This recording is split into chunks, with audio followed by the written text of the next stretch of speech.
El mundo está sufriendo el cambio climático y en algunas regiones como la nuestra, esa modificación va sucediendo casi sin que nos demos cuenta. Estamos viviendo una especie de tropicalización. ¿Qué es todo esto que me trajiste? Antes que nada, vamos a seguir con nuestro contador al natural hoy, no en la pantalla, mostrando cómo, producto del calentamiento global que estamos simulando claramente en esta situación, se va derritiendo el hielo, en este caso de un pequeñísimo glaciar. Bueno, esto pasa en la naturaleza y los glaciares van desapareciendo. Y acá lo vemos en los hábitos que fueron cambiando, ¿no? Porque acá tenemos 3 elementos cotidianos, desodorantes. Hábitos que fueron cambiando porque fue cambiando el clima en el lugar en el que vivimos. Exactamente, el calentamiento global avanzó. ¿Vos sabés qué es? No sé si escuchaste alguna vez hablar de este mito, porque no es claramente cierto, de la rana que se va adaptando, que la pones en el agua fría y cuando va subiendo la temperatura del agua hasta que hierve, la rana finalmente se muere, pero no se da cuenta. Ni se da cuenta. O sea, anestesia. No es lo mismo que meterla directamente en el agua hirviendo. Bueno, es como si nos ocurriera lo de la rana, porque va cambiando el clima lentamente, o quizás no tan lentamente para lo que son tiempos humanos, y nosotros no nos damos cuenta, pero... Y nos adaptamos. Y cambian nuestras costumbres, y cambian las necesidades de las cosas que tenemos que utilizar para protegernos, o del cambio climático, o del agujero de ozono, de fenómenos de esas características. Por eso, este es el primer ejemplo, el desodorante. Ahora usamos 500 veces más desodorante que en la época de los 90. Bueno, se transpira más. Se transpira más. ¿Se transpira más por qué? Porque hace más calor. Tan sencillo como eso. Y además, en la época de los 80, la gente usaba desodorante en bolilla. Y hoy por hoy hay... Y hoy no te dan bolilla. Hoy no te dan bolilla y aparte hay desodorante con polvo, sin polvo, con perfume, sin perfume. Hay 30 variaciones. Eso es el mercado adaptándose a la demanda. Y la demanda es más desodorante, es decir, tratar de sufrir menos el calor. Totalmente. Bien. Después lo mismo pasó con el protector solar. Antes te cuento una intimidad. A ver. Cuando yo era chiquito no existía. ¿No existía? No existía. Yo iba a la playa cuando era chico, tendría 5, 7, 8 años, y no me ponía nada. Hoy claramente ningún nene puede estar en la playa sin ponerse ningún tipo de protección. Es más, y cuando yo era chica se usaba 35 o 40, el mínimo. ¿Y hoy? Hoy por hoy tienen que usar 65. Bueno. O sea, imagínate lo que cambió. Esto es un fenómeno que está asociado, pero no es directamente el cambio climático, que es el de la pérdida de la cobertura que supone la capa de ozono y que hace que los rayos ultravioletas lleguen más potente y más directamente sobre la Tierra y por lo tanto generen mayor perjuicio sobre nuestras pieles. Así es. Y por último traje los lentes, que antes uno se los compraba para lucir bien, estar a la moda. No, ahora es una protección. Ahora necesario. Es necesario porque necesitan tener filtros UV. Exactamente. Para que el sol no les pegue en los ojos. Efectivamente. Es más, hay muchos médicos que recomiendan el uso de anteojos de sol fundamentalmente cuando se está en zonas más tropicales. Precisamente la ciudad de Buenos Aires, todo el centro norte de la Argentina está padeciendo justamente ese fenómeno de la tropicalización. ¿Querés ver el informe? Veámoslo.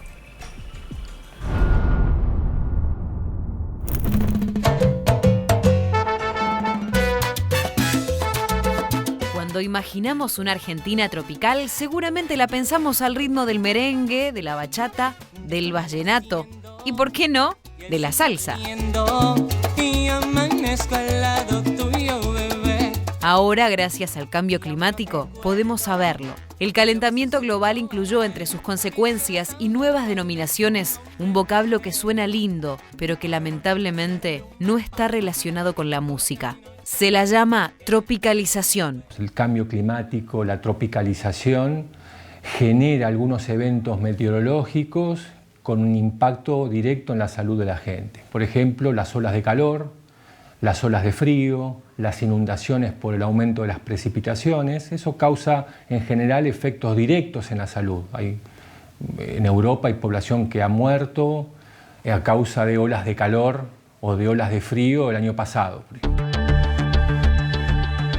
Si bien no es una definición científica, la tropicalización para quienes viven entre el norte del país y la pampa húmeda no tiene que ver con la música que bailamos en las fiestas, sino con estar comprobando día a día que la temperatura aumenta y que esto modifica nuestras condiciones de vida. Lo que pasa es que el hombre está cambiando la tendencia. O sea, lo que el hombre hace cuando emite gases de efecto invernadero, cuando deforesta, cuando elimina, por ejemplo, pastizales, o cambia la forma que se funcionan los ríos, está generando un cambio climático regional o global, según las características que pueda haber.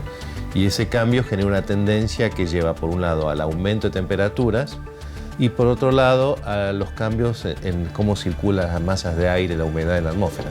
La tropicalización no vino de la mano de maracas y bongó, sino que llegó acompañada de vegetación y de animales que hasta la llegada del calentamiento global pertenecían a otras geografías. A partir de esta tropicalización, que implica un cambio en la temperatura y en la humedad y en el acumulado de lluvias anuales, encuentran un campo mucho más propicio para poder crecer, para poder trasladarse, para poder reproducirse. Entonces, en ese marco es que ya desde el 2013 para acá venimos hablando de 3 enfermedades virales que están de moda, que es la enfermedad del dengue, es el virus del Zika, el virus del chikungunya, que son enfermedades que antes a lo mejor no estaban en el dialecto nuestro, ni estaban en la discusión de los pasillos de los hospitales, y ahora con estos cambios climáticos estamos hablando mucho de ellos. ¿Quién no ha escuchado que en Buenos Aires, Córdoba o Rosario la escarcha era el paisaje típico? En la Patagonia sí es donde más se nota el calentamiento. En la zona, digamos, central y el norte no hay un calentamiento de las máximas, hay un calentamiento de las mínimas, o sea, que no descansamos tanto, por ejemplo, en la noche de verano porque la temperatura no baja debajo de los 25 grados, se está dando con más frecuencia. Esos son cambios que afectan a la vida de cada uno de nosotros, porque o que llueve, o que no dormamos bien, o que no tengamos agua porque no nieva en la cordillera. Es un tema que hace a la cotidianeidad y a la producción. Gracias al cambio climático, la frase "hay que pasar el invierno", dicha por un ministro de Economía hace medio siglo para anunciar que se venían tiempos muy duros, hoy suena menos angustiante. Gracias al cambio climático, aquella recordada frase quizás deba cambiarse por otra que diga "hay que pasar el verano".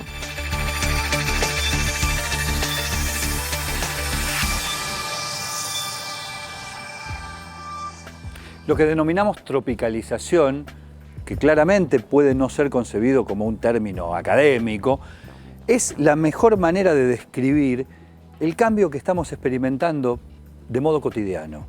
La mejor manera de describir que el dengue pasa a ser parte de nuestro vocabulario cuando antes no lo era. Que el Zika es algo que tenemos que preguntarnos qué es, qué enfermedad se trata, porque no es algo que estaba antes en nuestro vocabulario. Y algunos hablan de que puede llegar a nuestras latitudes, llegar la malaria, por ejemplo. Tampoco es algo que estuviera dentro de nuestro vocabulario. Como no estaba dentro de nuestro vocabulario la sucesión de sequías e inundaciones tan brutales que estamos viviendo. Bueno, todo esto aparece como este fenómeno de calentamiento local, es decir, aumenta la temperatura global indudablemente, pero trae efectos locales más concentrados sobre la zona en la que vivimos los argentinos y tiene el efecto de la tropicalización. Y esta tropicalización la estuvimos ejemplificando caseramente, por supuesto, pero para que se entienda, con nuestro hielo que se va derritiendo al calor. Y tengo conmigo, y verdaderamente es un orgullo y un honor tenerlo, a Vicente Barros, que además de ser un científico de fuste, es quien, me vengo a enterar, introdujo en el mundo de la ciencia el concepto de tropicalización. ¿Es así, Vicente? Bueno, en el mundo de los medios. En el mundo de los medios, a partir de la discusión científica. Para poder hacer una comunicación más fácil. ¿Está bien hablar de tropicalización en la Argentina? Sí, ¿por qué no? ¿Y qué sería? Bueno, de alguna forma las temperaturas van ascendiendo y el clima que hoy tenemos en Corrientes quizá en 40 años o 30 años lo tengamos en Buenos Aires. Entonces y así, Buenos Aires va a ser una ciudad tropical más como tropical antes decíamos que era Misiones, por ejemplo. Por ejemplo. Así que ¿Qué otros efectos en lo cotidiano empiezan a percibirse de esto que es el cambio climático llevado a la Tierra, por decirlo de alguna manera? Lo más dramático son las olas de calor. Ajá. De las cuales creemos que estamos exentos. Pero hace 2 años tuvimos un verano muy pesado y las estadísticas... 2013-2014, el exacto, verano... diciembre y enero. Exactamente. Esos 2 meses fallecieron en la ciudad de Buenos Aires gente que vive en la ciudad de Buenos Aires, no que vinieron a morir a Buenos Aires, 600 personas. 600 personas. Más que lo media. Bien. Y la media no cambiaba mucho, cambiaba por ejemplo en 100 o 200 o 150. Ese año fueron 600 más que lo habitual. ¿Y cómo cambian ya no las costumbres más frívolas, digamos, como usar o no un echarpe o un sobre todo. ¿Cómo cambia el modo de vida de la gente a partir del calentamiento global o de esta tropicalización? Bueno, hay varias cosas. Y en el sector productivo, por ejemplo, nosotros tenemos ganado bovino, vacas en gran cantidad. Y son de razas de latitudes medias. Y ya tenemos en el norte las razas indias, que son tropicales. Bueno, se espera que con el tiempo esas razas vayan a ir desplazando a las otras. O sea que vas a tener vacas tropicales en ganado tropical. Hasta el sur de Santa Fe, por ejemplo. Ajá. Y va a quedar muy reducida la zona ganadera tradicional a la sur de la provincia de Buenos Aires y La Pampa. ¿Y en términos agrícolas? ¿Qué va a cambiar? Y en términos agrícolas, bueno, por supuesto, o la soja transgénica va a poder con todo. La soja puede con todo. Es así de mala noticia que me das. Bueno, es así de simple, porque es más, se va a extender la producción de soja más hacia el sur. Claro, porque las condiciones van a ser un poquito más benignas. Más benignas, claro. ¿Y la Patagonia corre el riesgo de dejar de ser la Patagonia? No. Los cambios van a ser muy graduales, en primer lugar. Quizá una noticia buena para los argentinos es que del calentamiento global que hubo la región de la Argentina y los países vecinos fue una de las zonas que menos se calentó de las zonas continentales. Es decir, fue menos que el promedio mundial. O sea que el aumento de la temperatura localizado... Sí, así no todos tuvimos problemas. Esto que vos me estás señalando. Y vos estuviste mostrando la pérdida de los glaciares. La pérdida de los glaciares, ¿no?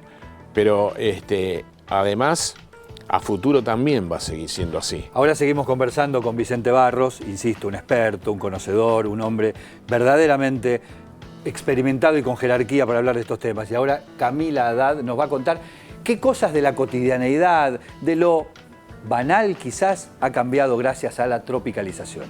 Te lo va a contar mejor la diseñadora, que fuimos a preguntarle las nuevas tendencias, la moda, el uso de la ropa que fue cambiando. ¿Lo vemos? Antes se usaban géneros mucho más pesados.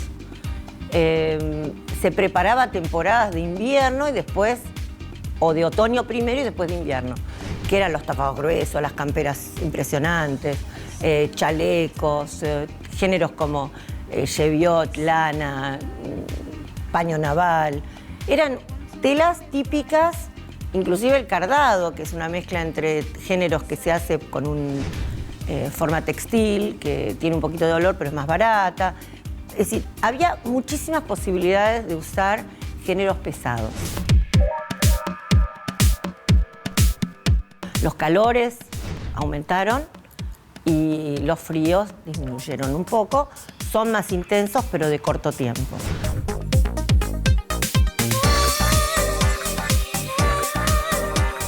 Las telas, a veces las clientas vienen y me preguntan, ay, ¿esto es de invierno o esto es de verano? En vestidos de noche. Y yo siempre contesto, hace muchísimo tiempo, creo que mis clientas y mi sector lo ha incorporado, que son atemporales. Por ahí cambia de ponerte una manguita más, una manguita menos, pero en realidad los géneros son todos atemporales y son frescos, digamos.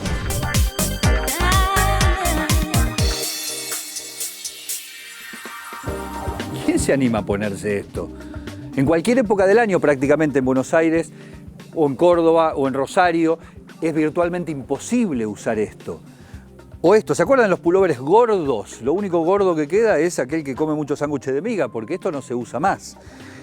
Del mismo modo las camisetas, los calzoncillos largos, este tipo de prendas han desaparecido, pero no han desaparecido solamente o básicamente por una cuestión de moda, sino porque, como decía el informe recién, prácticamente no hay diferencias sustanciales entre el invierno y el verano. Ya no existen esas telas pesadas, esos trajes de lana. Esas cosas han virtualmente desaparecido. Y quiero seguir en la conversación con Vicente Barros para preguntarle si entre las cosas que pueden desaparecer están las ciudades argentinas. Hay quizás un mito, quizás una perspectiva que la ciencia señala y que los medios distorsionamos a veces, con mejor o peor voluntad, respecto de qué puede pasar con las ciudades costeras en la Argentina, por el ascenso del nivel del mar, que entiendo yo está derivado directamente de esto, ¿no? asciende el nivel del mar porque se derriten los hielos polares. Se derriten los hielos, se calienta el agua, se dilata, así que aumenta el nivel. Las dos cosas son del mismo orden.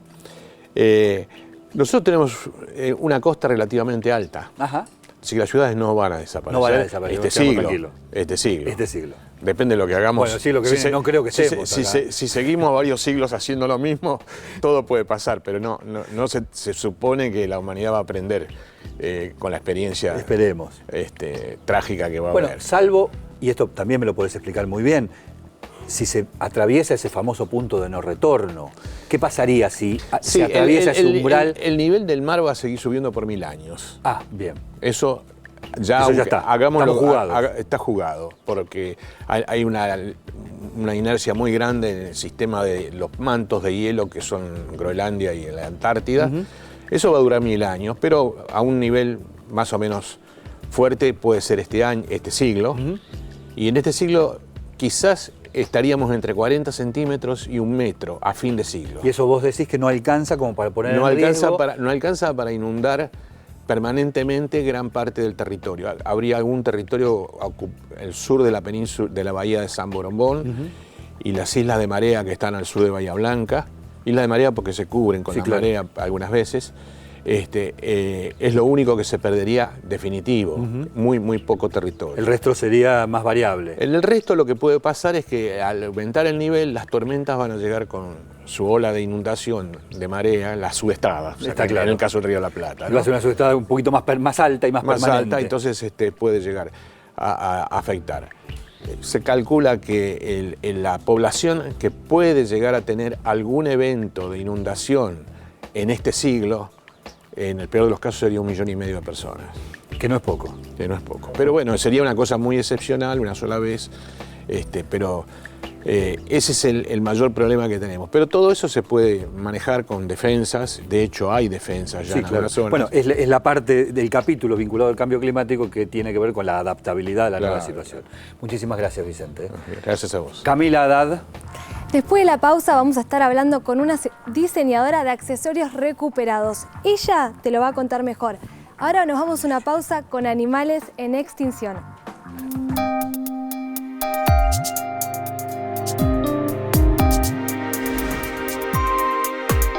Especies en extinción. Guacamayo verde.